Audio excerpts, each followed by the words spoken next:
the church in America is going to suffer so terribly. And we laugh now, but they will come after us. They will come after our children. They will close the net around us while we are playing soccer mom and soccer dad, while we are arguing over so many little things and mesmerized by so many trinkets. The net even now is closing around you and your children and your grandchildren, and it does not cause you to fear. You will be isolated from society, as has already happened. Anyone who tries to run for office who actually believes the Bible will be considered a lunatic until finally we are silenced. We will be called things that we're not and persecuted not for being followers of Christ, but for being radical fundamentalists who do not know the true way of Christ, which of course is love and tolerance. You'll go down as the greatest bigots and haters of mankind in history.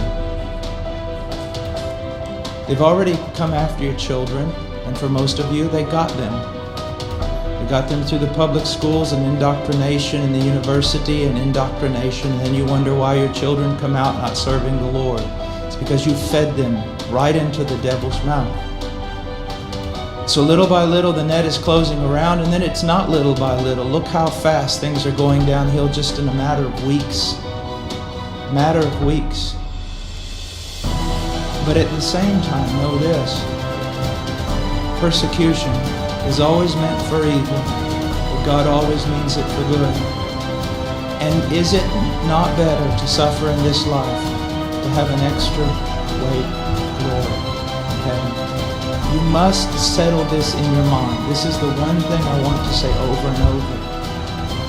Do not believe, down through history, you have a wrong idea of martyrdom and persecution. You think that these men were persecuted and martyred for their sincere faith in Jesus Christ.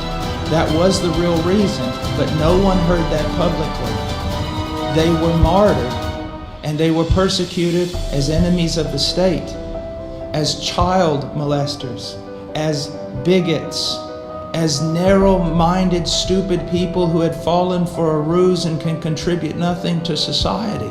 Your suffering will not be noble. So your mind must be filled with the Word of God when all people persecute you and turn on you. And the Spirit of God in common grace pulls back, and you see even your children and your grandchildren tossing in the lot that you should die. This is no game. You want revival and awakening, but know this. For the most part, great awakenings have come only preceding great national catastrophes or the persecution of the church. I believe God is bringing a great awakening, but I believe that He is raising up young men who are strong in trust in the providence of God to be able to wade through the hell that's going to break loose on us. And it will be on us before we even recognize it. Unless in God's providence, He is not done. He is not done. No, this is not silly talk. Apart from a great awakening, these things are going to come upon you. Be ready to lose your homes, your cars, and everything.